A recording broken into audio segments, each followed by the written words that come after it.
कौन कहता है कि जिंदगी एक बार मिलती है, मौत एक बार मिलती है, जिंदगी रोज सुबह मिलती है। जीने का तरीका आना चाहिए बस। Every morning is beautiful. सही कहा है ना दोस्तों। जीवन को जीने के लिए, हर दिन एक नया जीवन जीने के लिए हमें कुछ ना कुछ नया करते रहना चाहिए। तो जैसा कि आप जानते ही हमारा स्वराष्ट्र ट्रिप चल रहा है। स्वराष्ट्र ट्रिप के अंदर हमने आपको लास्ट व्लॉग के अंदर द्वादश ज्योतिर्लिंग, द्वारिका जी और गोपी तालाब के दर्शन कराए। और आज हम आपको लेके चल रहे हैं भेंट द्वारिका। भेंट द्वारिका में 2 पॉइंट हैं। डनी पॉइंट, जहाँ पे अभी जाना अलाउड नहीं है, हम नवंबर मंथ के अंदर गए थे। और दूसरा हनुमान जी की मूर्ति, जो कि लेटी हुई मूर्ति है, जो कि पूरे हिंदुस्तान में यहीं पे विश्राम बोला जाता है। मतलब उनके पुत्र की यहीं पे, हनुमान जी का पुत्र है जो कि उनके पसीने से उत्पत्ति हुई थी, उसके बारे में यहाँ पे बताएंगे। तो पहले आपको देख चलते हैं भेंट द्वारिका के जो ये यहाँ से पोर्ट है, जहाँ से बोट मिलती है, नज़ारा, जहाँ पे आपको पाइनएप्पल खाने को मिलेगा, छाछ खाने को मिलेगा और बहुत सारे लोकल फूड जो गुजराती बहुत टेस्ट और फ्लेवर लेके चलते हैं वो आपको मिलेंगे। एक और साथ में ब्रिज बन रहे हैं, उस ब्रिज को अगर बन जाएगा तो उसके बाद क्या फ़ायदा होगा कि हम डायरेक्ट कार से जा पाएँ। वो ब्रिज बन रहा है पूरा भेंट द्वारिका जाने के लिए, अभी इनकम्प्लीट है। सामने वाला भेंट द्वारिका है ना, क्रॉस करके जाना होगा।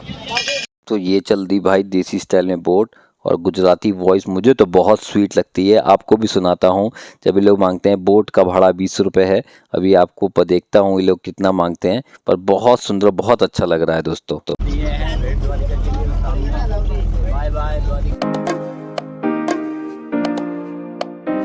बाय बाय भाई,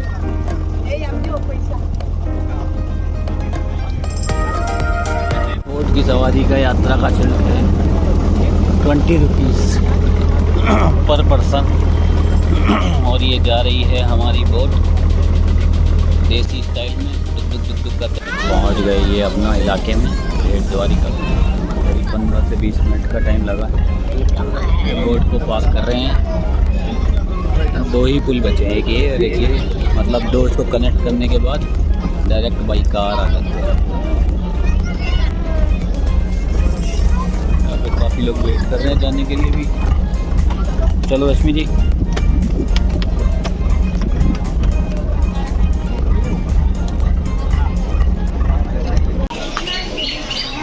देखिए मंदिर का झंडा फिर से बदल गया है, जूम करके दिखा। 5000 साल पुराना मंदिर है और जो मूर्ति अंदर स्थापित है वो साक्षात रुक्मणी देवी ने बनाई थी।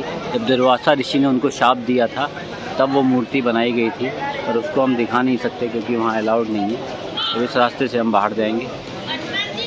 और यहाँ पे हमेशा खाना चलता रहता है, फूड।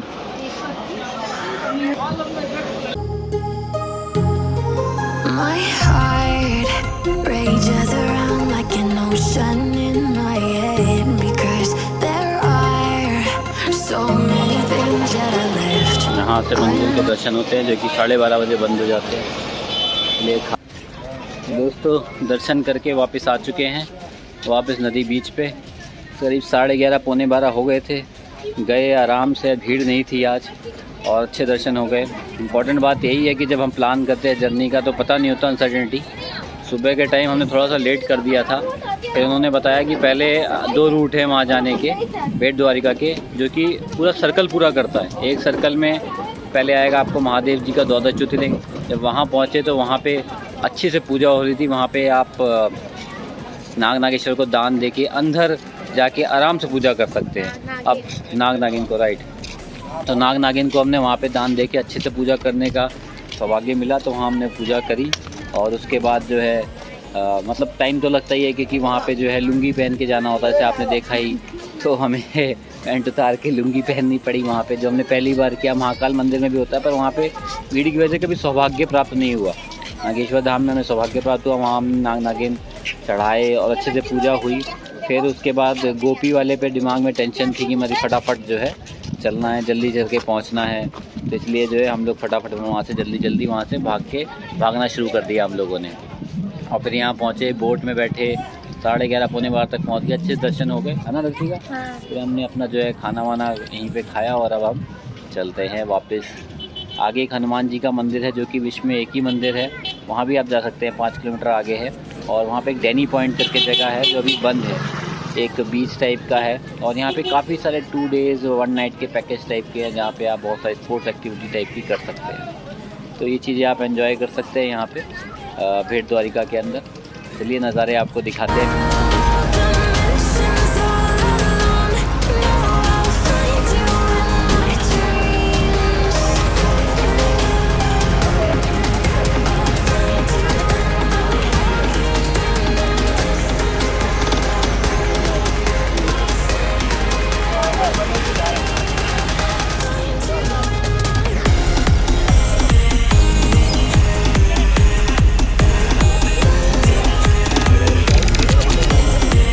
तो जैसा कि सर्किट हमने आपको बताया था, वो सर्किट में आगे की तरफ हम चल दिए हैं। अब यहाँ पे हमें आएगा रुक्मणी जी का मंदिर, फिर भटकेश्वर महादेव और फिर हमारा शिवराजपुर बीच और उसके बाद द्वारिका।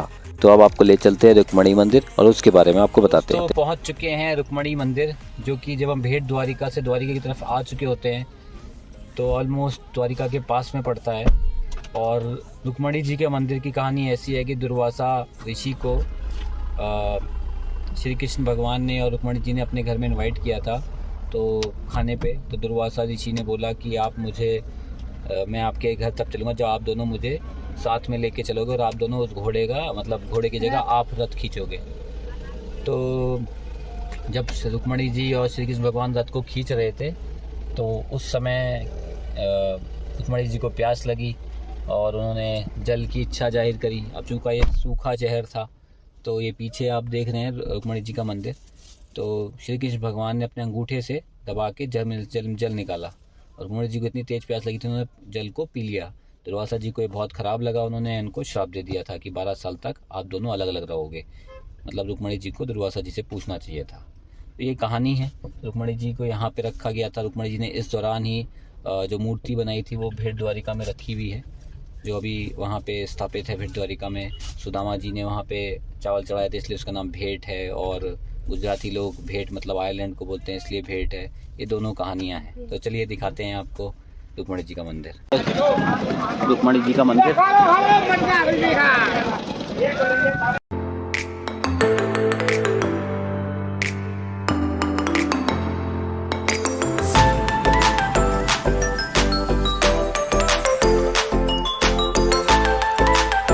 भटकेश्वर महादेव जी की कलाकार।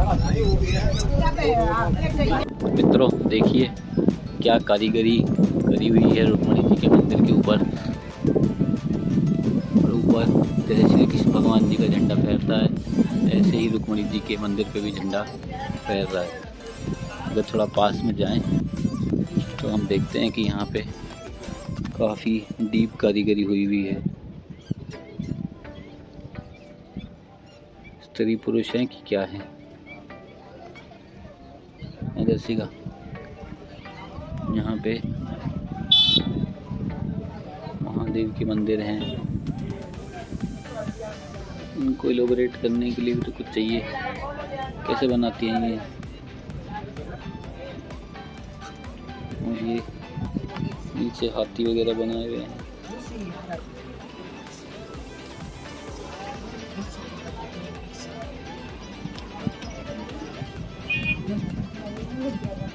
तो बहुत स्ट्रॉन्ग है भाई।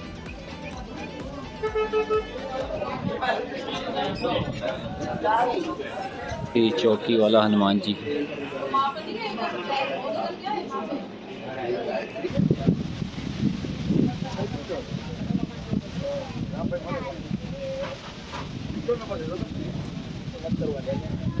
तो चलिए दोस्तों अब चलते हैं भटकेश्वर महादेव जी के मंदिर पे, जो समुद्र तट पे स्थापित है अरब सागर के, और बहुत ही सुंदर नज़ारा बताते हैं। इसको हम बिल्कुल मिस नहीं करना चाहते हैं। तो चलिए ले चलते हैं आपको भटकेश्वर महादेव। तो हम पहुंच गए भटकेश्वर महादेव के मंदिर, जो करीब करीब 5,000 साल पुराना है। के महीने में यहाँ पे खुद सागर अरब सागर का अभिषेक करता है। महाशिवरात्रि का समय होता है और अरब सागर का खुद अभिषेक करता है। 5,000 साल पुराना मंदिर देखने के लिए तैयार हो जाइए। ये आपके सामने है भटकेश्वर महादेव शिवलिंग, की भी नया बन रहा है और ये पुराना वाला है। बहुत ही सुंदर और मेस्मराइजिंग अरब सागर के तट पे बना हुआ है ये। और क्या थी मुझे ऐसी जगहों पे, और ऐसा लगता है कि I just want to travel more. वो कहते हैं ना कि live in the moment. Beauty है सारा।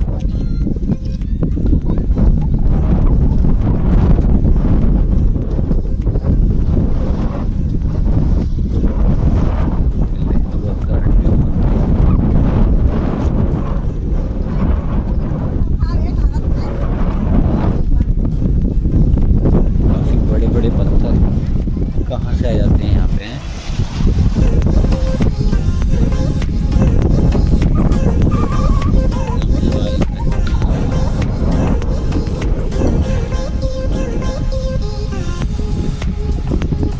तो दोस्तों, बड़केश्वर महादेव जी के दर्शन के साथ साथ ये सुंदर और मेस्मराइजिंग नज़ारा भी आपके सामने है। अनंत सागर, इतना दूर तक जो आपको सागर, इतनी सुंदर यहाँ पे है। यहाँ पे सनसेट पॉइंट भी इसको बोला जाता है। काफ़ी सुंदर यहाँ पे सनसेट दिखाई देता है, और मतलब क्या बोला जाए कुदरत के नज़ारों के बारे में। इतना पानी है यहाँ पे, बहुत ही मेस्मराइजिंग लग रहा है। और यहाँ पे जो अभी हम लोग धूप से तप रहे थे, यहाँ पे ठंडक है ना रश्मि, यहाँ पे इतनी धूप का इतना इफेक्ट नहीं लग रहा है सागर बीच पे। तो यहाँ पे हम काफ़ी देर रह सकते हैं। और ये बीच जो यहाँ से काला काला दिख रहा है, अलग अलग तरह का पानी, काफ़ी ब्रीच हिलोरे मार रहा है यहाँ पे। देखिए कैसे आ रही है, वेव्स आ रही है यहाँ पे। शिवराजपुर बीच में वेव्स बिल्कुल भी नहीं थी ना, है ना रश्मि?